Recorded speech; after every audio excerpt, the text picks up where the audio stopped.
Jeeva cinema நேயர்களுக்கு என்னுடைய அன்பான வணக்கம்.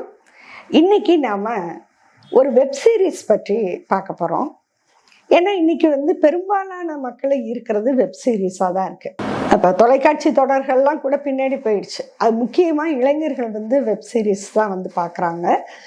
அதனால ஒரு வெப் சீரிஸை நம்ம எடுத்து பேசினா என்ன அப்படின்னு தோணுச்சு. நாம் இன்னைக்கு பார்க்க போகிறது ரிசார்ட் அப்படிங்கிற ஒரு தொடர். இதுல உண்மையாவே இதை நம்ம பார்க்கலாம், பரிந்துரைக்கக்கூடிய ஒரு தொடராக தான் இது இருக்கு. என்ன காரணம் அப்படின்னு சொன்னா, இதை பொதுவாக நீங்க திறனாய்வுல படிச்சு பார்த்தீங்கன்னு சொன்னா இது ஒரு காமெடி டிராமா அப்படி இப்படிங்கிற மாதிரி எல்லாம் சொல்றாங்க. ஒரு கிச்சனை பேஸ் பண்ண ஒரு கதை அப்படின்னு சொல்றாங்க. ஆனா அதையெல்லாம் தாண்டி எனக்கு இதுல வேறு சில விஷயங்கள் ஈர்க்கக்கூடியதாக இருக்குது. அது என்ன அப்படின்னு கேட்டீங்கன்னா, இந்த முதல்ல இந்த 4 வீட்டுக்குள்ளார 4 சுவருக்குள்ளார ஒரு வீட்டுக்குள்ளார நடக்கிற கதைகள், அம்மா அப்பா அண்ணன் தங்கச்சி, அதை மட்டுமே கிட்டத்தட்ட 95% கதைகள் கவர் பண்ணியிருக்கு. இந்த வேலை பார்க்குற இடம் ஒரு பணிச்சூழல், அதுக்குள்ளார இருக்கக்கூடிய ஆண் பெண் உறவுகள், அதுல இருக்கக்கூடிய போட்டி பொறாமைகள், அதுல இருக்கக்கூடிய மென்மையான நகைச்சுவைகள், இது எதையுமே நம்முடைய கதை உலகம் அல்லது நம்முடைய இலக்கிய உலகம் அந்த அளவுக்கு தொடவே இல்லைன்னு தான் சொல்லணும். ஒரு ஒர்க்கிங் என்வாரன்மெண்ட் அப்படிங்கிறத ஒரு படைப்பின் வழியாக கொண்டு வருவதுங்கிறது இல்லவே இல்லைன்னு நான் சொல்லலை, இருந்திருக்கு. ஆனா இன்னைக்கு வரைக்கும் அது ரொம்ப குறைவா இருக்கு. அப்படி பார்க்கும்போது ரிசார்ட்டை நான் பரிந்துரைக்கிறதுக்கான ஒரு முதல் காரணம் என்னன்னு கேட்டா, இது ஒரு பணிச்சூழலை நம்ம கண்ணு முன்னாடி அப்படியே நிறுத்துது. நீங்க சொல்றீங்கன்னா அந்த பசங்க தங்குற ரூமோ அல்லது அவங்களுடைய வீடுகளோ காமிக்கப்பட்ட இடங்களே கிட்டத்தட்ட இல்லைன்னு சொல்லலாம். அந்த தெருவோரம் இருக்கக்கூடிய அந்த கடை, அந்த குடும்பத்தை கூட அந்த கடையில தான் அவங்க காமிக்கிறாங்க.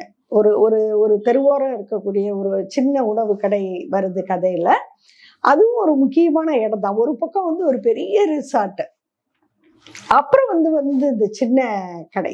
இது ரெண்டையும் மாறி மாறி பார்க்கறதே கூட நமக்கு பல்வேறு ஒரு உணர்வலைகளையும் வாழ்க்கை பற்றிய சிந்தனையும் தூண்டக்கூடிய ஒரு விஷயமா இருக்கு. இந்த நாடகத்தை பொறுத்த வரைக்கும் அல்லது இந்த தொடரை பொறுத்த வரைக்கும் அப்படி எந்த விதமான ஒரு சார்பு அல்லது பிரச்சாரம் இல்லாத ஒரு தொடர்.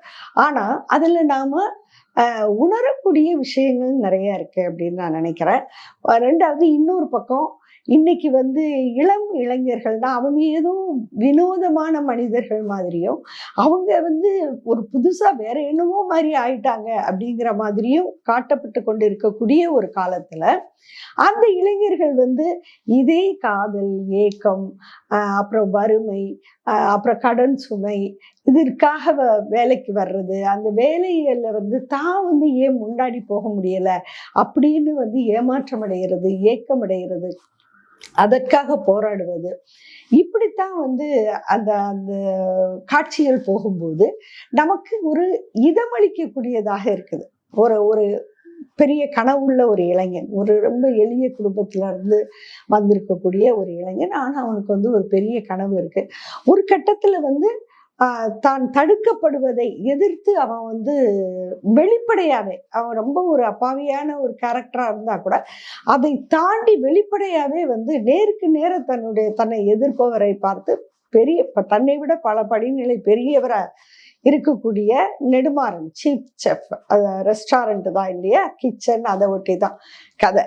அவரையே பார்த்து, நான் உங்களை எவ்வளவு மரியாதைக்குரிய இடத்துல வச்சிருந்தேன், ஆனா நீங்க என்ன மாதிரி ஒரு சாதாரணமான ஆள்கிட்ட நீங்க பாலிடிக்ஸ் பண்றீங்க அப்படிங்கிறத ரொம்ப ஓப்பனா கேட்கிறான். அதாவது ஒரு ஸ்டேஜ் எவ்வளவு எளிய மனிதனாலையும் யாரையும் எதிர்கொண்டு பேச முடியும், கேள்வி கேட்க முடியும் அப்படிங்கிற ஒரு காட்சி அங்க வருது.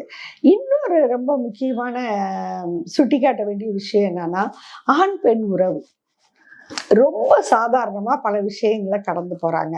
அதாவது இன்றைய இளைஞர்கள் பார்த்தோன்னே அவங்க ஒரு பழகிறதுங்கிறதுல அது நட்பா காதலா, இதை பத்தி மற்றவங்க என்ன கவலைப்படுறது, அவங்க சம்மந்தப்பட்டவங்களுக்கே ஒரு பெரிய கிளாரிட்டி இருக்கு, ஒரு பெரிய தெளிவு இருக்கு.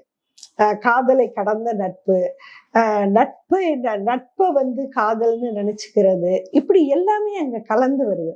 அப்போ ஒரு இளைஞர்களுக்கு மத்தியில இன்னைக்கு இளைஞர்கள் அதை பார்க்கும்போது உறவுகளை எப்படி பார்க்கணும், எப்படி புரிஞ்சுக்கணும், ஒரு புதுசா சந்திக்கிற ஒரு பையனோட வரக்கூடிய உறவுகள் அதை எப்படி எடுத்துக்கிறது அப்படிங்கிறதெல்லாம் அது அந்த போற போக்குல அது ரொம்ப அழகா சொல்லிட்டு போறதா நான் நினைக்கிறேன்.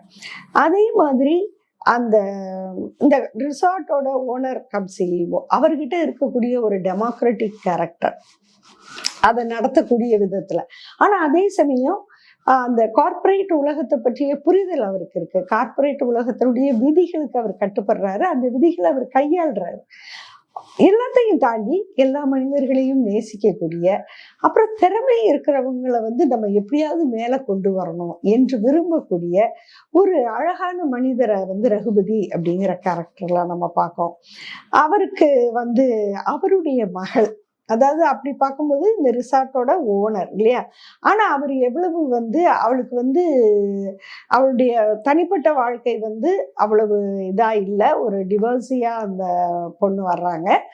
அதுவும் வந்து கன்சீவான லேடி. இந்த இந்த படத்தை இந்த நாடகத்தை பொறுத்த வரைக்கும் அவங்க வந்து இந்த வயிற்று மாசமா இருக்கிற அந்த உடம்போடு அந்த ஹோட்டல் பணிகள்ல ஈடுபடுறது, மேற்பார்வையிடுறது, இதெல்லாம் கூட நமக்கு வந்து ரொம்ப என்கரேஜிங்கா இருக்கு. அது அவங்களுடைய வலிகளை வந்து எல்லாரும் வந்து அவங்களுக்கு ஷேர் பண்ணிக்கிறது, அவங்க அந்த வலியை கடந்து இது ஒன்றும் இல்லை, it's okay it's okay I can அப்படின்னு சொல்லி ஒர்க் பண்ண முன் வர்றது, இது எல்லாமே ரொம்ப அழகா இருக்கு. அதையெல்லாம் தாண்டி ஒரு அழகு இருக்கு. அது என்னன்னு கேட்டா, அந்த பெண்ணை, அந்த நிறை மாத கர்ப்பிணியாக இருக்கக்கூடிய பெண்ணை அவரை சிறு வயதிலிருந்து காதலிக்கக்கூடிய ராஜன், அவர் வந்து தொடர்ந்து வந்து அவளை வந்து கேர் பண்ணிக்கிறார். அந்த காதல் வந்து நிறைவேறுச்சு, நிறைவேறல, அல்லது இனிமேல் நிறைவேறலாம், நிறைவேறுவதற்கான எல்லா வாய்ப்புகளும் இப்போ இருக்கு, இட்ஸ் ஓப்பன்டு. அதுல வந்து அந்த நேசம் அப்படிங்கிறது ரொம்ப அழகா இருக்கு. அது அவங்க ரெண்டு பேரும் வந்து திருமணம் பண்ணிக்கலாம், பண்ணிக்காமலும் இருக்கலாம், ஆனால் அதை காட்டி இருக்கக்கூடிய விதம், இப்படி பல்வேறு விஷயங்கள் வந்து நம்ம ஒரு எப்படி நான் சொல்றதுன்னா, ஒரு பார்க்ல நடந்து போறோம், அழகழகா பூக்கள் ரெண்டு பக்கமும் இருந்தா எப்படி நமக்கு ஒரு இதமா இருக்குமோ, அது மாதிரி இந்த கேரக்டர் ஒவ்வொன்றும் ஒரு அழகான பூ மாதிரி இருக்கு. நமக்கு வந்து கொஞ்சம் ரிலாக்ஸிங்காகவும் இருக்கு, பார்க்கறதுக்கு வந்து மனசை வந்து குறிப்பா சின்ன பிள்ளைங்களுக்கு வந்து ஒரு பண்படுத்தக்கூடிய விதத்திலேயே இருக்கு. ஒரு கார்பரேட்னா என்ன, ஒரு கார்பரேட் ஸ்டைல்ல ஒரு ரெஸ்டாரண்ட் நடத்துறதுன்னா அதுல உள்ள உண்மையான பிரச்சனைகள். பொதுவா வந்து நமக்கு என்ன தெரியும்னா, ஒரு பெரிய முதலாளியை காமிப்பாங்க சினிமால, அவருக்கு வந்து ஒண்ணு அவர் திடீர்னு ஓஹோன்னு அப்படி மாளிகையா காட்டுவாங்க அவர் மேல வந்துட்டாருன்னா, இல்லைன்னா படியில ஸ்டெப்ல வேகமா ஏறுவார் அப்படின்னா என்ன, வாழ்க்கையில மேலே ஏறிட்டார். இல்லைன்னா ஒரு பாட்டு, அதுல பெரிய ஒரு 4 பங்களா வந்துடும், கார் வந்துடும், அப்போ அவ்வளவுதான் கார்பரேட்டோட இடம். இல்லையா விழுந்துட்டாங்க அப்படின்னு சொன்னா டக்குன்னு அப்படியே ஹார்ட் அட்டாக் நெஞ்ச பிடிச்சிட்டு உட்காந்துருவாங்க. இப்படிதான் நாம வந்து ஒரு ஒரு மனிதனுடைய தொழில் உலகத்தை பத்தி நாம அறிஞ்சு வச்சிருக்கிறோம்.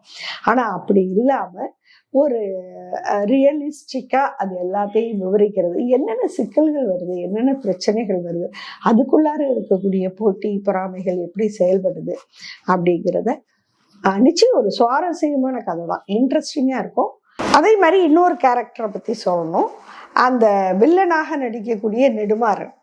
இதுல அப்புறம் இந்த சீரீஸ்ல எனக்கு பிடிச்ச இன்னொரு விஷயம், எல்லாருக்குமே ரொம்ப நல்ல தமிழ் பெயர்கள், நெடுமாறனாக இருக்கட்டும், வெற்றியாக இருக்கட்டும், பாண்டி, இந்த மாதிரி. ஆனா அதே சமயம் மற்ற பெயர்களும் இருக்குன்னு வச்சுக்கோங்களேன். இந்த நெடுமாறனுக்கு வந்து ஒரு நல்ல கேரக்டர், தலைவாசல் விஜய் தான் அந்த கேரக்டரை பண்றாரு.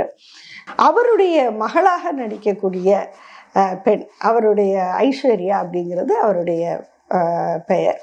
அந்த பெண்ணோட கேரக்டருமே, அதாவது அப்பாவோட கனவுக்காக தன்னுடைய கனவை விட்டு கொடுத்து வாழ்கின்ற ஒரு கேரக்டரை பற்றிய ஒரு பாத்திரம், ரொம்ப நல்லா பண்ணியிருக்காங்க அவங்களும்.